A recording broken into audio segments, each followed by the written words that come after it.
Good afternoon, everyone. We have about 5 more minutes, but I would love to make sure you guys can hear me. So if you can, just put a raised hand yep, perfect. Raising your hand. Thank you so much. Fantastic. Awesome. We'll get started in about 5 minutes. So you early birds have just a few more minutes and to get settled. Thank you.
Hi, everyone. Good afternoon. I am Amanda, and I'm super excited to have you here for today's session. Today's office hours.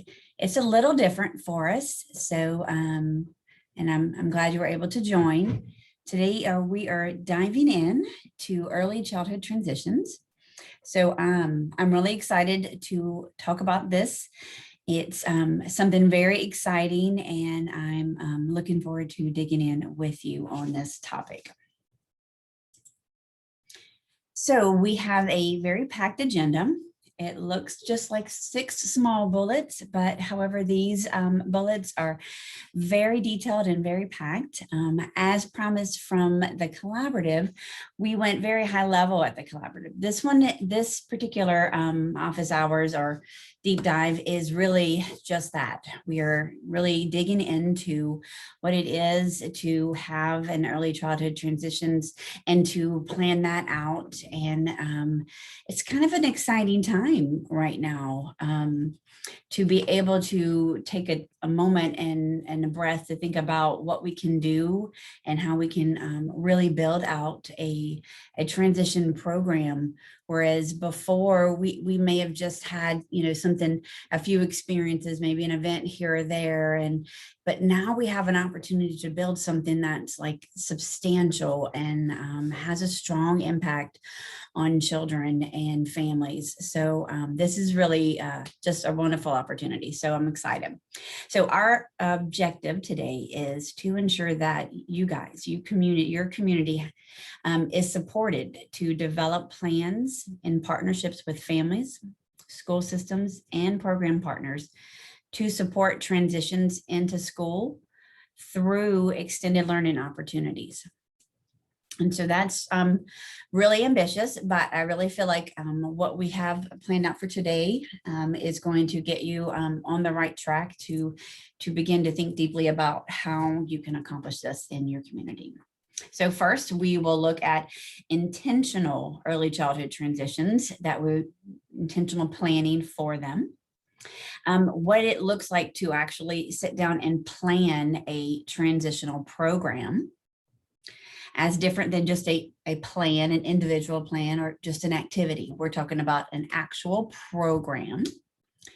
We'll also talk about pre-K and K summer transition program models, the different models we have researched and that are strong models that are out there that we can look at and examine and pull apart. We'll also dig into additional strategies that you can use to support transitions. We will also make sure to cover what type of funding we can use. And we will also just kind of round out with upcoming Ldoe engagement events and resources. So right now is just a very exciting time for engagement, family engagement, transition. All of this is just a lot of momentum right now. And I'm just really excited to be a part of it. So, excuse me. So we have talked before about the decline in enrollment, and we know that all of this has been due to facility closures, family risk factors. Many young children that would have typically been enrolled in high quality childcare, Head Start, or pre-K programs may have stayed home this year. So, for example, our statewide pre-K enrollment in October 2020 was 17% lower than in October 2019. These drops in enrollment are even greater for Louisiana's Black students, with a 25% reduction in pre-K enrollment, and in urban students with an 18% in reduction. And you can see with this graphic, it's the declines are unfortunate, and it's kind of difficult to measure the impact right now, what it will be. But we do know that we want to be sure to provide as much support to these children that are entering school in the fall. So the best way we can do this is ensuring that we focus on these 4 key categories And this was part of Believe, so I know that you guys are familiar with it. So our young children who've experienced these disruptions in learning this year, we really want to ensure that they're given opportunities to prepare in the fall for their next year. So you'll remember these four: identify children in the need of intervention through universal developmental screenings, develop plans and partnerships with families, school systems, and program partners to support transitions into school through the extended learning opportunities, support children's social, emotional development, which may have been interrupted or impacted by the breaks in their routine this year, the disruptions in their relationships with their caregivers, and then enhance continuous learning through high quality interactions and developmentally appropriate learning activities for all children, regardless of their educational setting.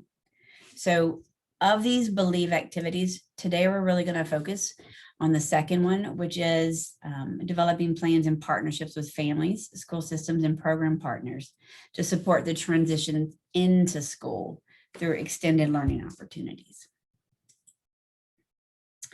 So just to kind of dig and get a little granular about early childhood transitions, and this is the overarching kind of priority for the transitions.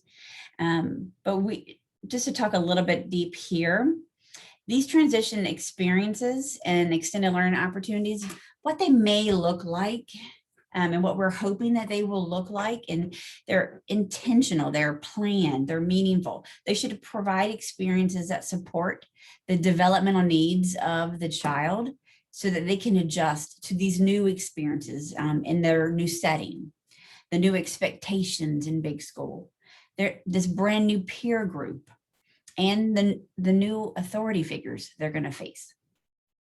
They should include opportunities for families to learn how to help their child to adjust, not only to the pre-K, but as well as for the kindergarten adjustment, but also to help them adjust and support that learning at home, to have those conversations about what to expect for their child. These experiences should include, they can be clustered together.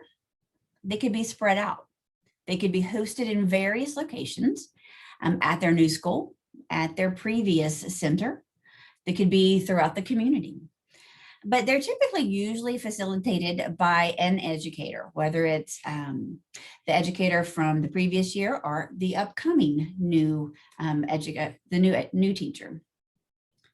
And also you'd like to see these experiences focus on building connections that support positive learning dispositions, and they support the smooth transition.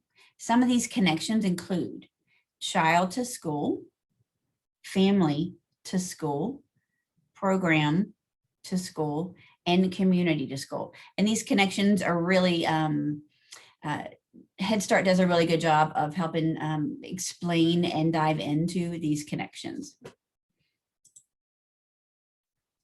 In our Believe guidance, we, as the department, kind of laid out some foundations that we would like you to consider while you're building your program.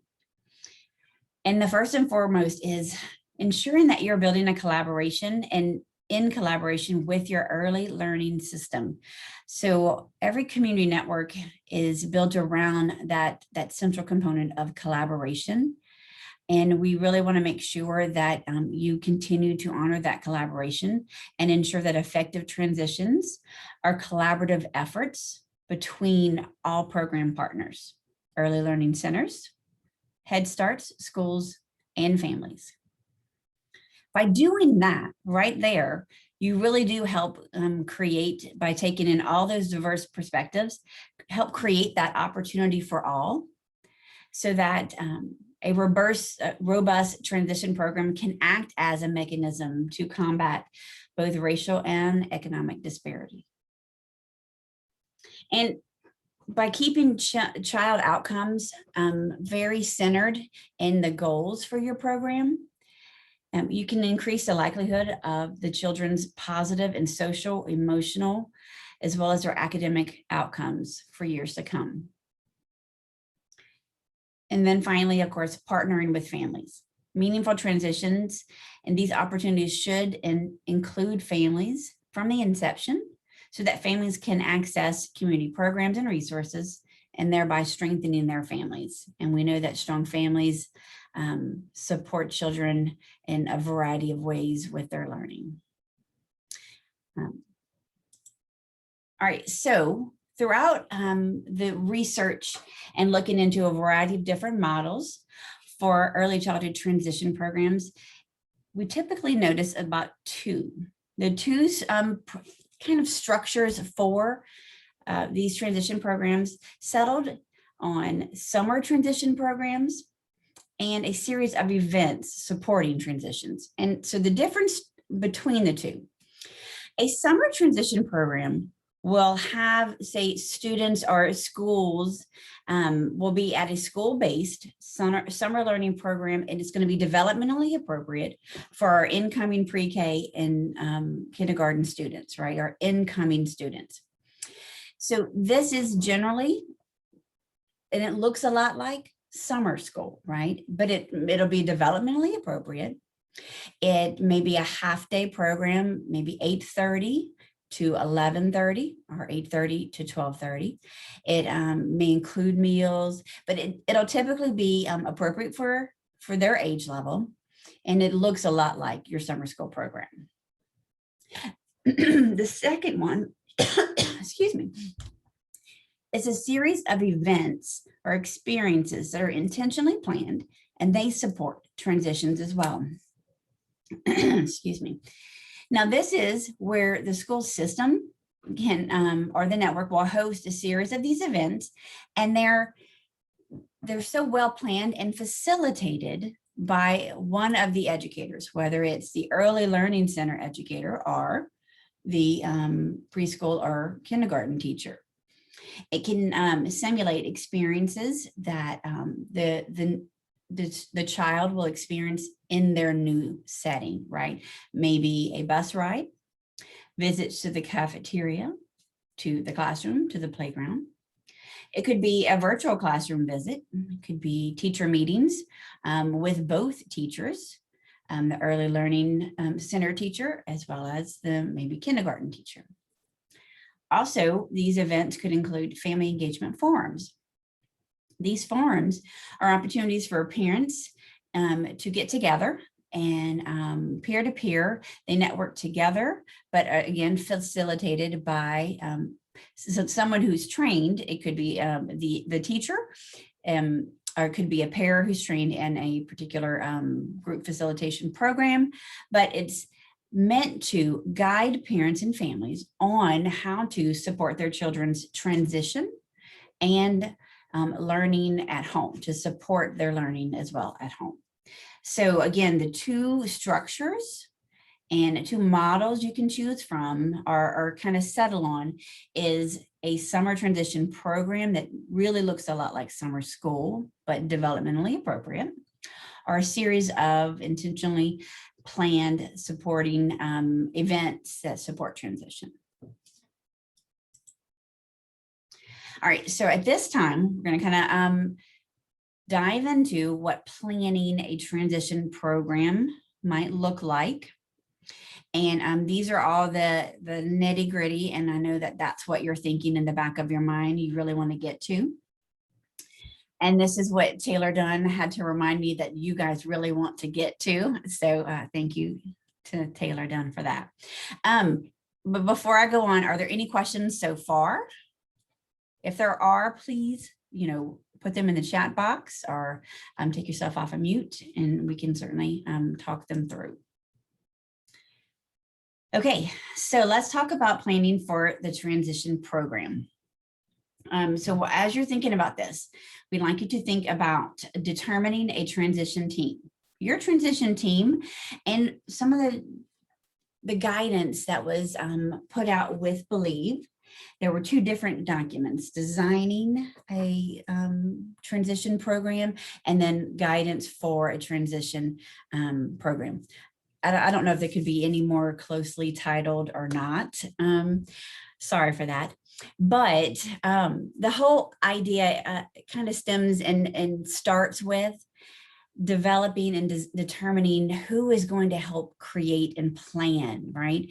And by doing that, kind of gives birth to a team of people. You really do need to have a core, and that core will help drive this program and ensure that you're on track. You want to ensure the continuity of that learning, ensure that the social emotional developmental appropriateness is in place. You want to ensure that the work is aligned to the network's goals and overarching goals as well. So this team is an important piece to the puzzle, and it's the very beginning. The team will also help identify your transition goals. And this also is kind of like your vision as well, but it'll help establish a shared language. And that will also help determine where your current practices are and how to measure your progress, right? If you don't have goals, you don't really necessarily know where you're moving towards, and you don't necessarily know if you made your improvement. So your team will help determine your transition goals and establish your common vision and your common language. They will also help you evaluate your current transition practices. These team members will also help you determine whether or not what's missing, where can we improve, what's already working really well. And then also they will help you engage and determine the best ways to engage stakeholders and program partners to ensure that no one is left out, and that everyone, all community stakeholders are engaged, that including school system leadership, school board members, child care providers, Head Start grantees, that everyone has an opportunity to provide feedback and potentially act as a partner. So establishing your transition team and kind of thinking about what their role will be. So they have a significant amount ahead of them, don't get me wrong. And I know we do feel the mounting pressure of submitting intents to apply right around the corner, quite literally. So I know that that's in the back of your mind, but to misstep here could possibly impact the strength of that program. So I do behoove you to think critically about making sure that you're as inclusive as possible. So your transition team should be engaging your stakeholders and outlining roles that your community members can play in supporting transitions. Identifying whatever current activities are in play right now, and partners who can implement summer learning activities in the community. Also, they can help evaluate those current gaps and opportunities. Head Start has a readiness survey. This is something that is really neat, and you might consider looking into. The readiness survey provides an opportunity for you to either give to you can take it in full, or it's kind of lengthy, or you can take it in part, pick out what you need, use it to kind of gauge maybe a little analysis of how ready are we to develop a robust transition program that ensures we're preparing children for this fall. So, and that our teachers are ready to talk about transitions to families. And, that's a key point as well. And that we're preparing families to be ready for transitions. So it not only engages whether or not we're preparing children for the transition, but are we prepared to help transition families and transition our teachers to prepare for this group of kiddos who may not have had a full pre-K experience, right? This team is going to help develop these goals and define your summer activities and long-term vision for transitions. So let's kind of talk a little bit about who might be on this transition team.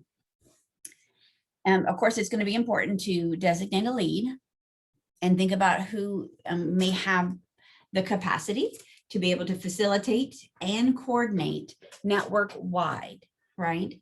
This person would possibly need to have relationships with program partners. And so to be able to, one, inspire and motivate that participation in this transition team, as well as inspire the urgency for this year's in particular, right? This year is going to be a little bit more, that sense of urgency this year is going to be a little bit different than next year, but this year we certainly feel that urgency. You would consider having a director, a principal, a school-based principal, a child care director, anywhere between birth to pre-K, but majority between pre-K teachers, so a child care teacher,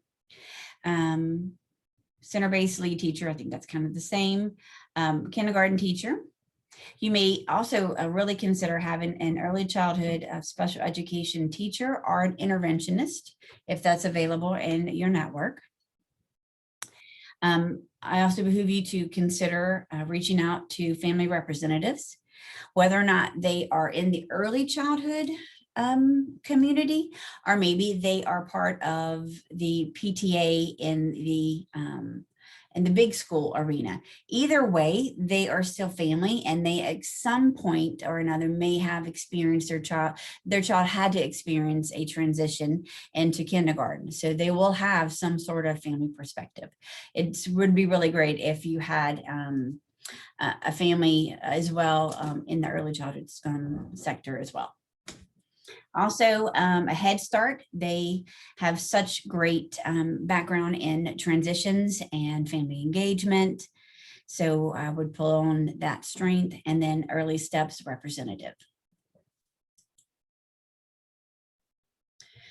So I just want to pause for a second. This is the document that was provided. It's called Guidance for Early Childhood Transitions.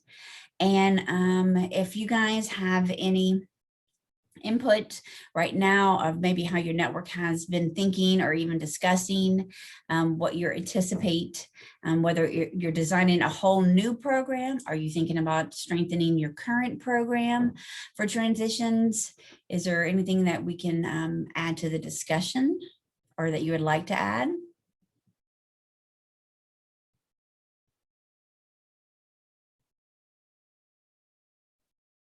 Okay.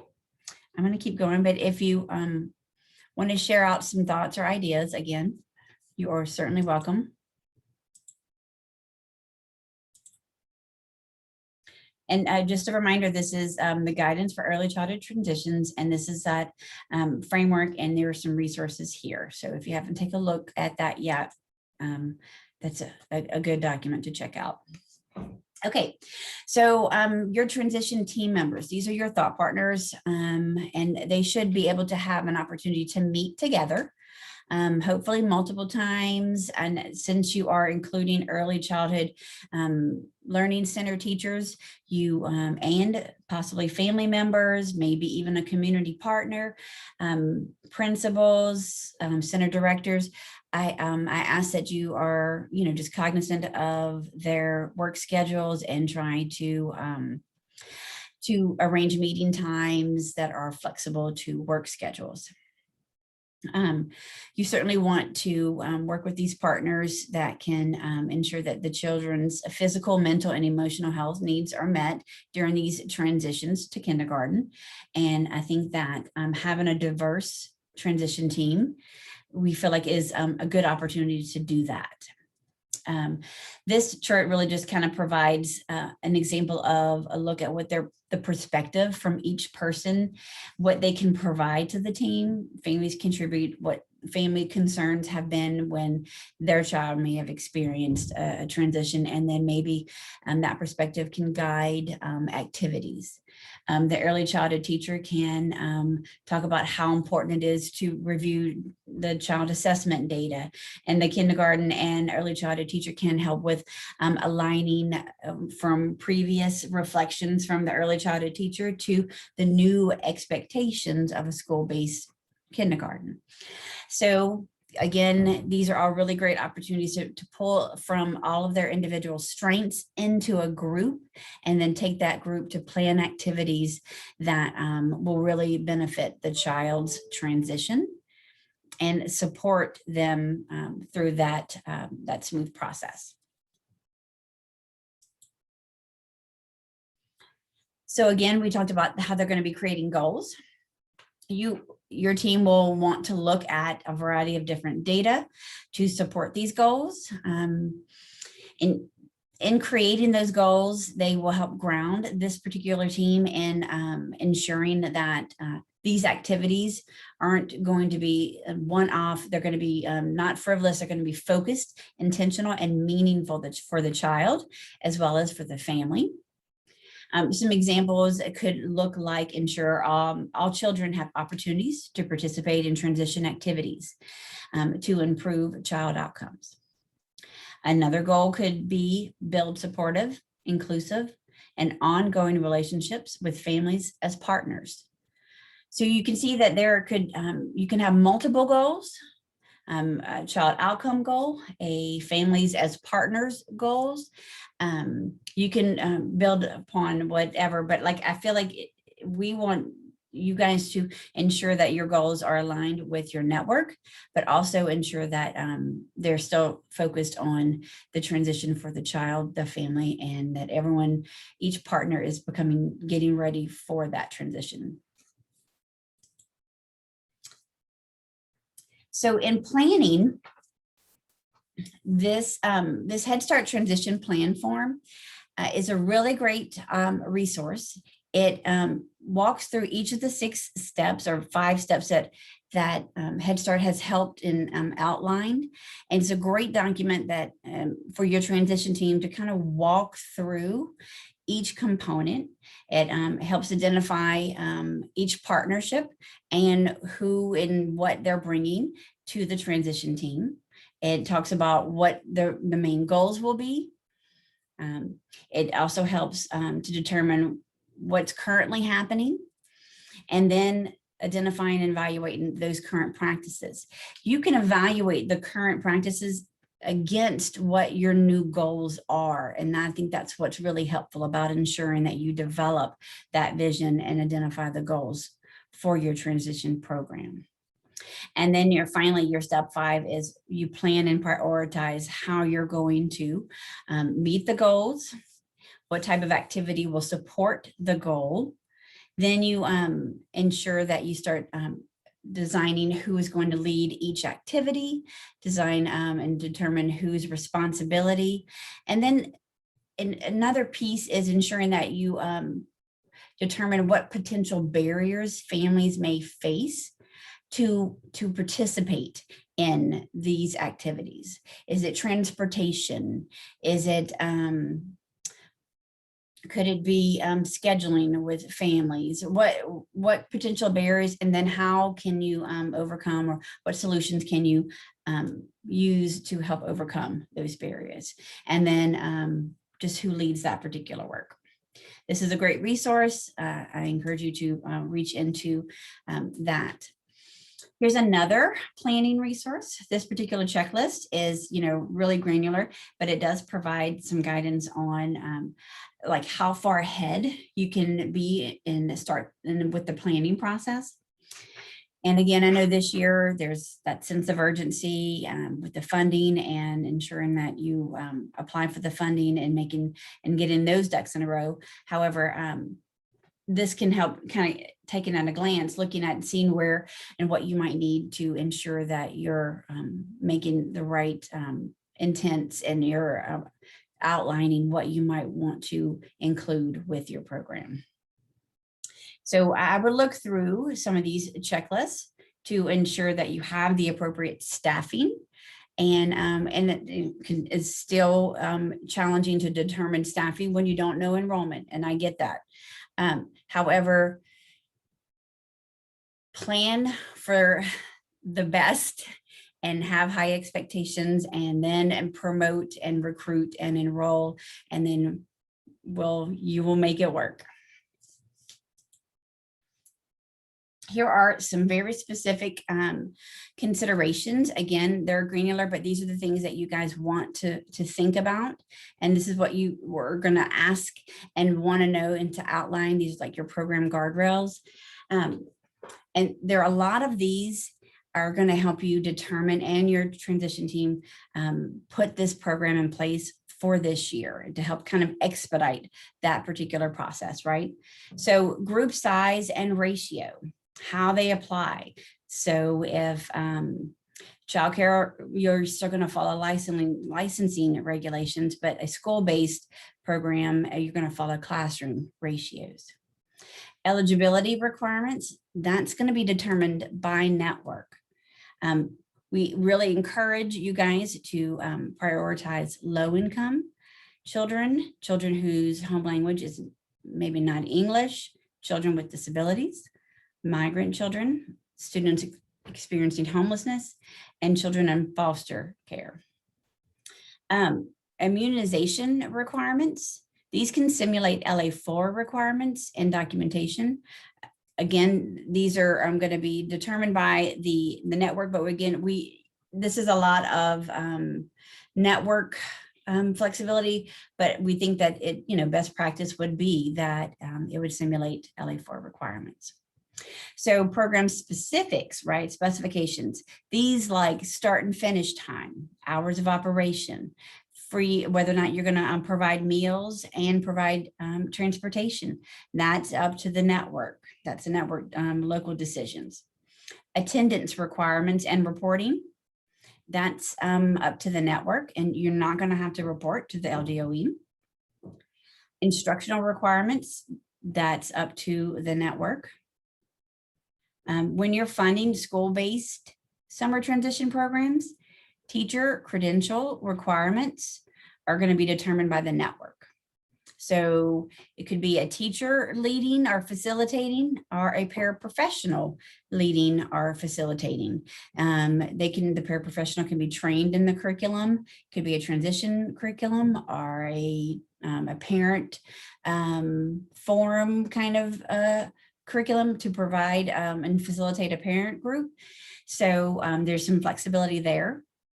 When funding a childcare summer transition program, and this is within the childcare setting, teacher credentials will need to be on track for ECAC requirements and are subject to approval by licensing. Are there like any questions there?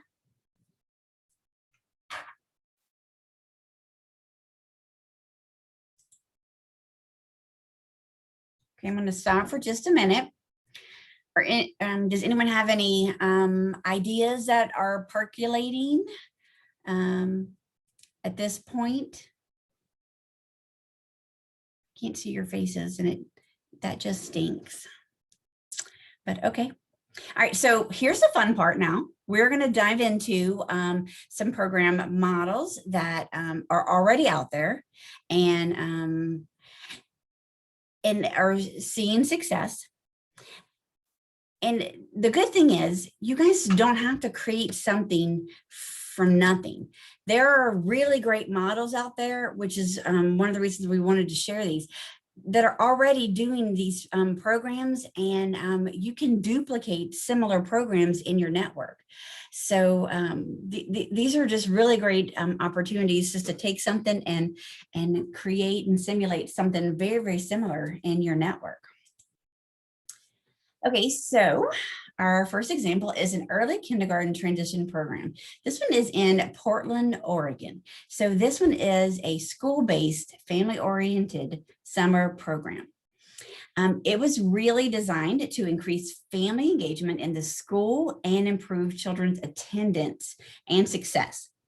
It's not a statewide program, right? It's a small like school district program, but it's doing like phenomenal things. So basically, here's what they do. Children attend school during the summer for 3 weeks. Every morning in the summer from 8:45 to 11:30. Includes breakfast and lunch. Here's a neat piece, the second bullet, right? Parents and caregivers gather twice a week to meet with school staff and discuss ways to support their children, their child's learning. While the parents are meeting, children are offered childcare.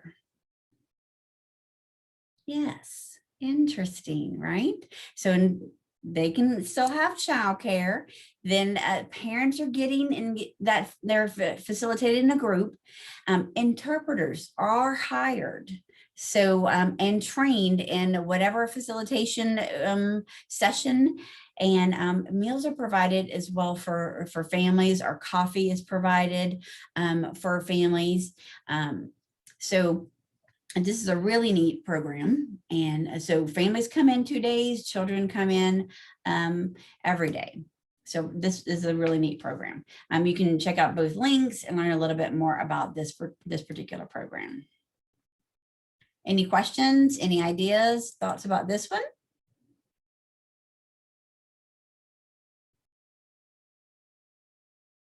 Patricia, she says, summer program transition, pre-K to K.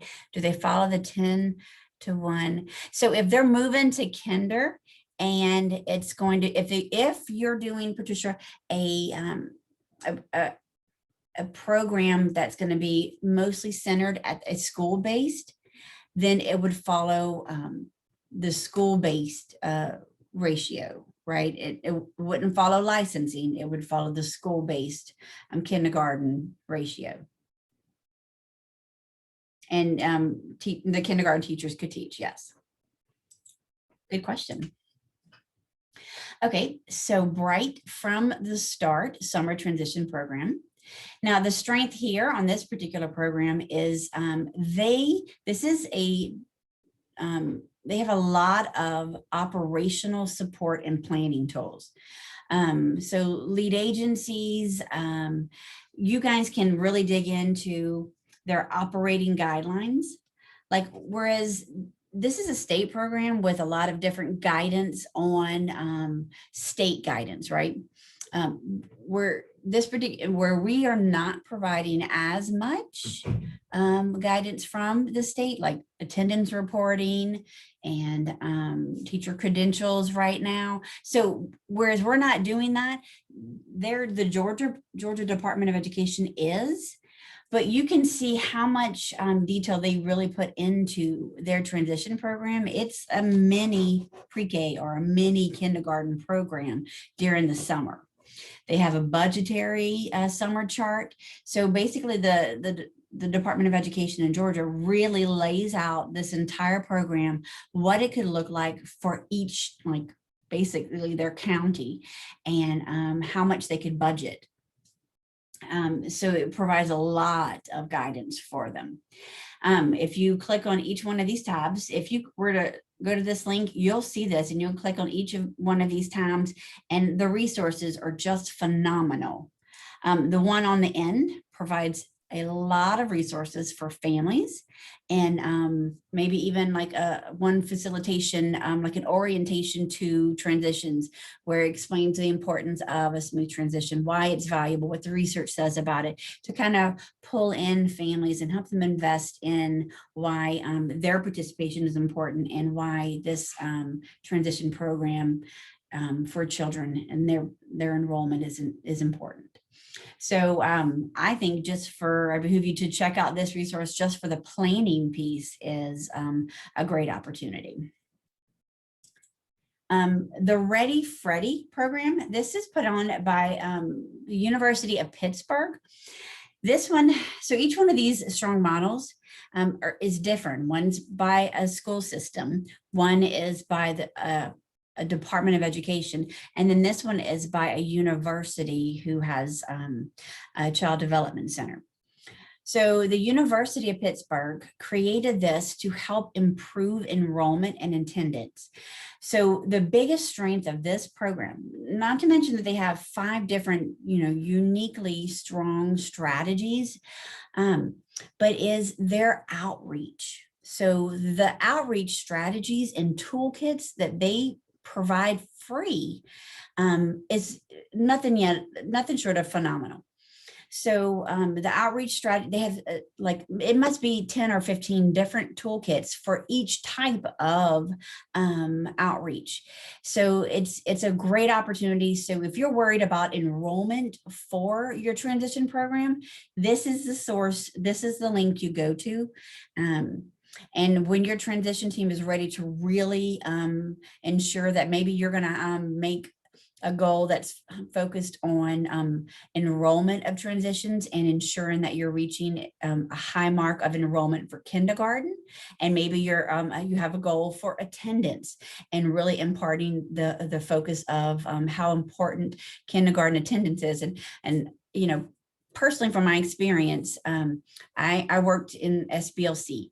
So I had multiple school building level committee facilitators. So I had multiple conversations with families about the importance of their kindergartner attending school and how different attendance was from pre-K. Are from pre-K and that transition, and how if they don't attend school, we don't really know how well they're learning and if where the gaps are. So attendance is such a huge adjustment for families.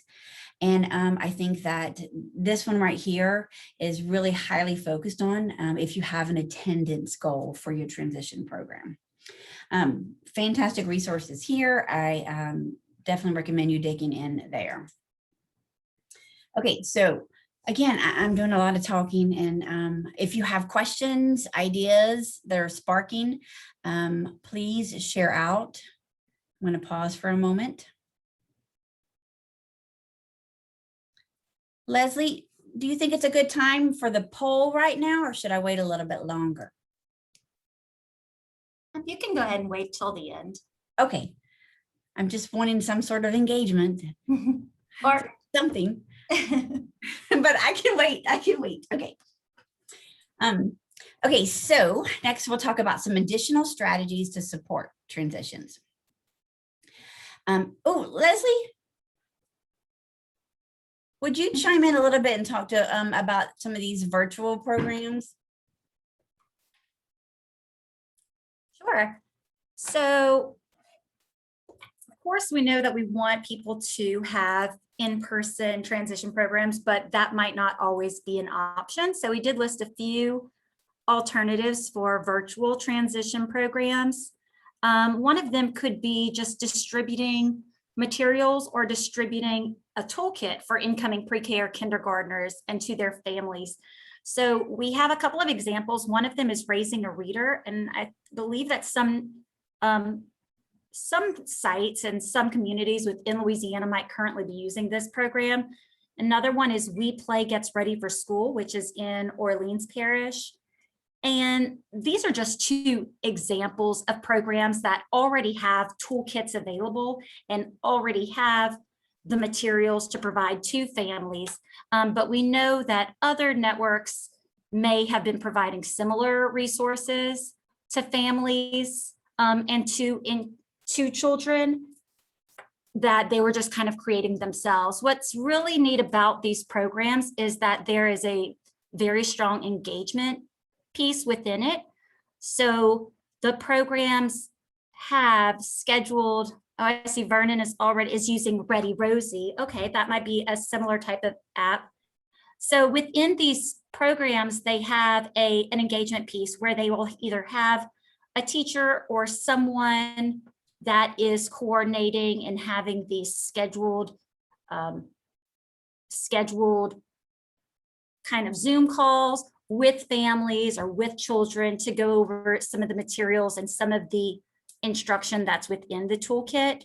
One thing that we want to express is that by sending out packets or sending information is great, but we want to make sure to also include that engagement piece so that families know how to interact with whatever materials that you're sending out, and so that parents know the expectations. So if there are resources that are going home to families, we just want to make sure that that's tied in with some kind of communication, some kind of engagement, so that the materials are really used effectively.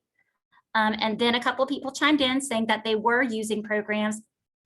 Some of those programs like Ready Rosie or we have another one, Fast Talk. So some of the networks that participated in our Lighthouse pilot may be taking advantage of Fast Talk, which was utilizing some of the standards and skills from our Ages and Stages questionnaire. So it's a developmental kind of text-based program that networks were engaging in.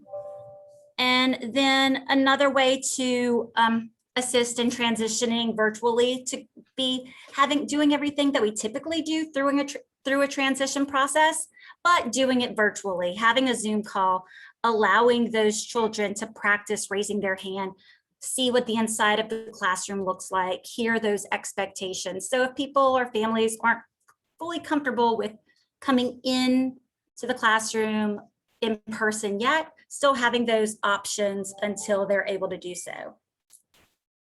Yeah, that's fantastic. And to reiterate what she said about the pairing of any kind of toolkit with the engagement piece, sometimes you could either have that where you have you connect with families once a week in a Zoom chat room, or maybe with at the park within the community setting. So you can have those kind of events already scheduled with your packet. And so that's one option as well.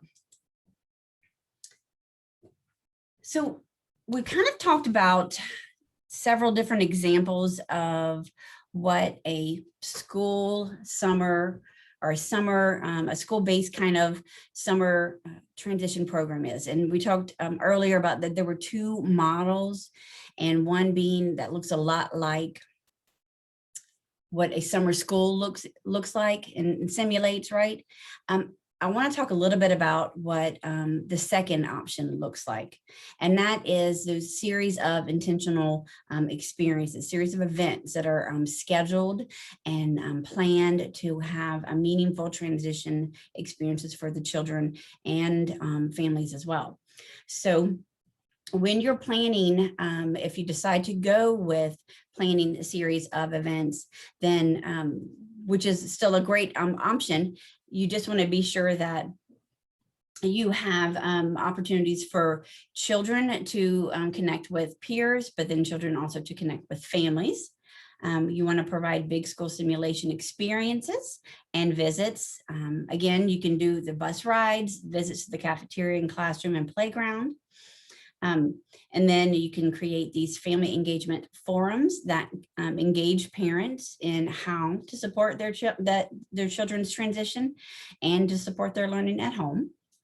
There is a company called Lena Start. We just launched a pilot, and Lena Start provides these parent and family engagement little groups, and these groups meet once a week for 10 weeks, and families learn how to engage in conversation, well, not necessarily conversations, but engage in language-rich opportunities and engage more with their child, so that they have more what we call conversational turns with their child, which then produces more language and then just eventually has a very high language rich environment for their child. Lena Start is a really great opportunity for families to learn about strategies to increase language in their home. Another example for engaging opportunities with families is Tykes, and they have some parent webinars. So they have family and parent webinars that they're offering right now, and you can share that information with families as well. So right now, are there any other like transition activities that your network has considered, or are there family engagement opportunities that you would like to share that you have done?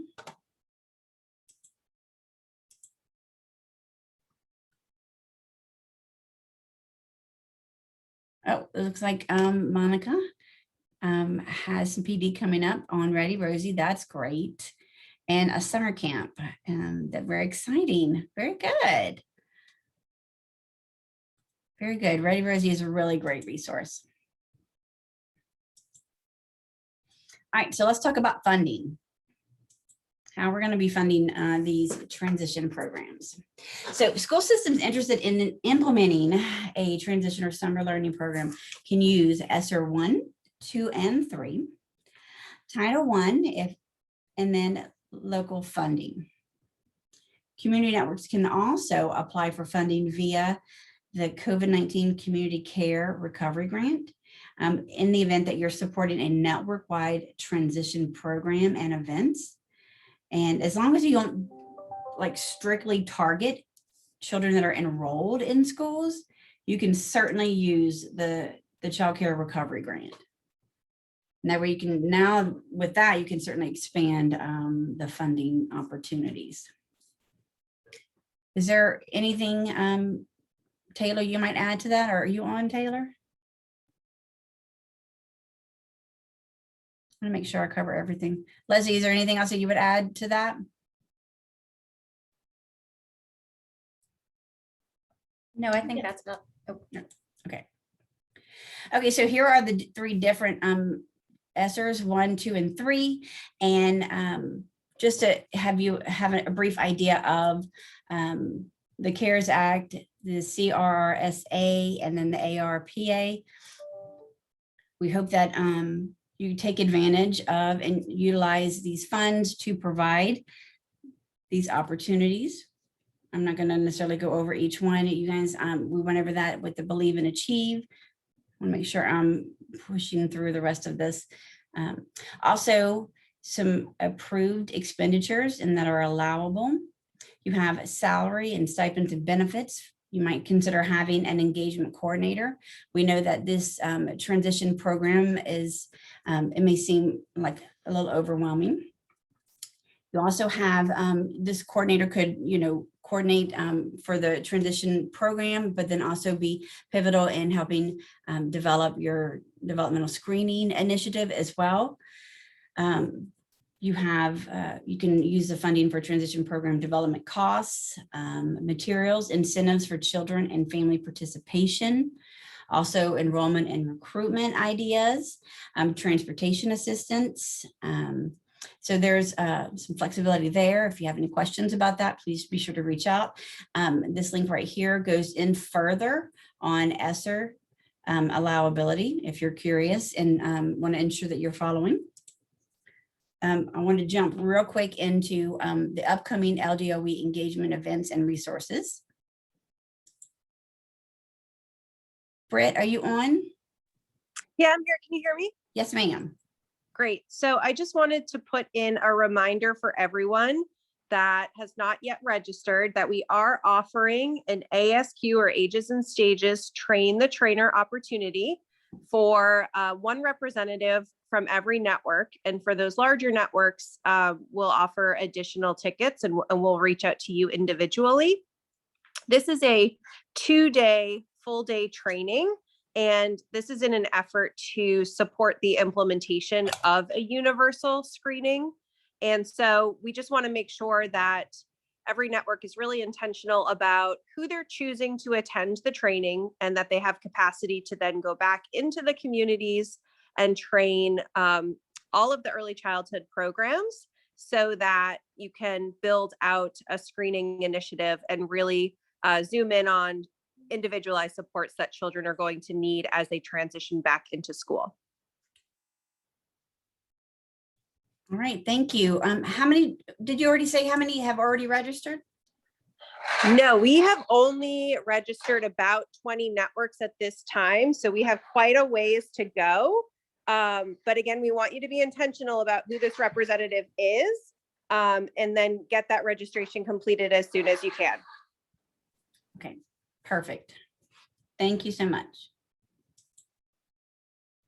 Okay, so right now, it began on April the 9th, kicked off and launched the Families First Forums. These are hosted by LDOE, and the CCAP team is going around, as well as a few of us on the strategy team, early childhood. We are going around the state and meeting with families, talking with families, engaging families. So just so you know what the schedule is, where we'll be, please come out and visit. Also, CCAP is helping in providing families guidance on enrollment into CCAP. We encourage you to share these dates, post them on your social media, let them know that CCAP will be there in their town, there to help them enroll and encourage families to go and participate. We will definitely be taking applications, Amanda. And I want everybody to know that we will have a large team that will be able to help families to know if there's a good possibility that they will qualify. We'll be sending those applications through the EC Guide if there's one, or if there isn't an EC Guide, we'll be sending them to our team back in Baton Rouge. We'll be trying to complete immediate processing. Thank you, Melinda George. So if you can, please post this on your social media and share out for families who to promote this and let them know that they can have someone help them through the enrollment process for CCAP. This is a great opportunity. And I may have already shared this, but just again, to reiterate, we are in the process of developing a family resource website for early childhood families. And our goal is to really help families learn, engage, and learn about school readiness, access health and safety resources, and just really empower families. So I'll be at on site with the CCAP team in those different cities, encouraging families to participate in the family survey. So also we're asking you to help promote this family website survey, and so that we can be sure to inform the website by what families need and what they want. So we're engaging in all of our stakeholders, and we want to make sure that this website is created by the families, because it's for the families. And this closes on April 30th. So please share this on your social media as well. Next week, we would like to, I know this is becoming a pattern, but I would like to say this is kind of a busy time right now. So next week, we kind of want to extend the office hours again. But I can tell you this, the first 20-30 minutes is going to be regular updates, just regular general updates. The second half is going to be an opportunity for you to hear from family engagement vendors. It's going to be a showcase to learn about different vendors and really support the second and third. So it'll help support whether or not you're working on engagement opportunities for transitions, or whether you're supporting continuous learning for high quality interactions and learning activities for children, regardless of their educational setting, for like the entire network. This is a kind of a new concept, supporting learning for all children and learning at home, continuous learning activities. And this is for any child, right? Like birth to 5, that we want to provide these opportunities for. So this is a good opportunity for you to learn which kind of vendors are available for this type of funding, right?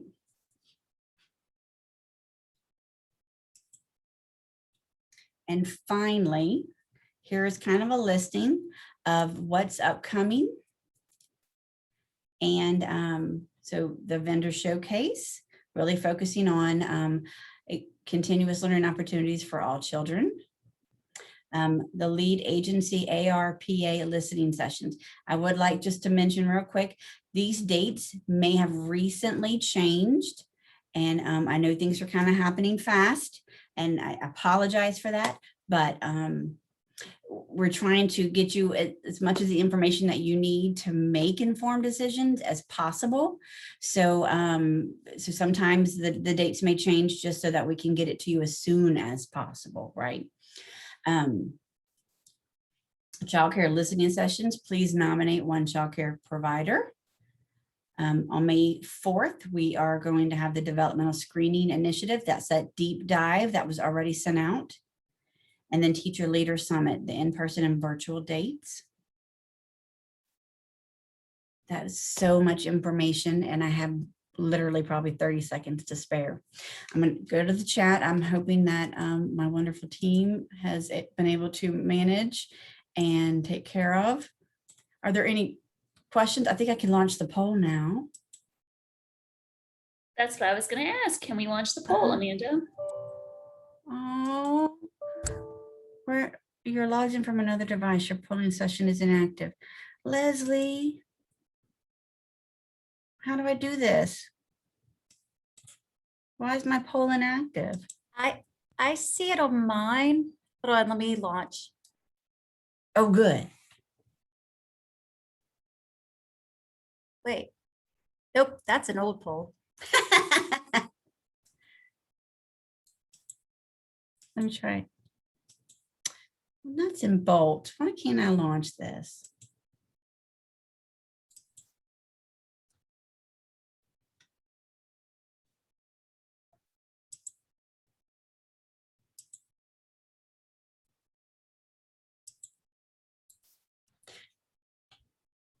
Who else is a host? Is Lizzie a host? I'm not currently a host, but if you make me a co-host, I can try and launch it myself. I appreciate everyone's patience.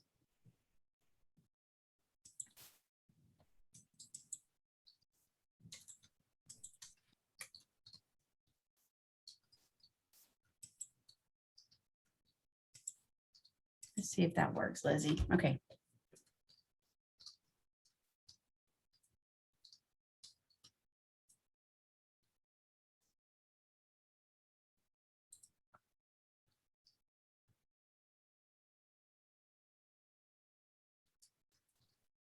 I don't think we'll be able to launch the poll today. All right, I'm then. typing one out right now. Oh, okay. All The right. options aren't up here that I need. Okay, well, thanks so much for your attention today. I know it was a long, and we will send out these slides. If you have any questions about transitions or funding, what's allowable, please, don't hesitate to reach out. My email is amanda.colon@la.gov. I'm happy to answer any of your questions. So I hope you have a great afternoon, and I look forward to hearing from you. All right, thanks everyone. Goodbye.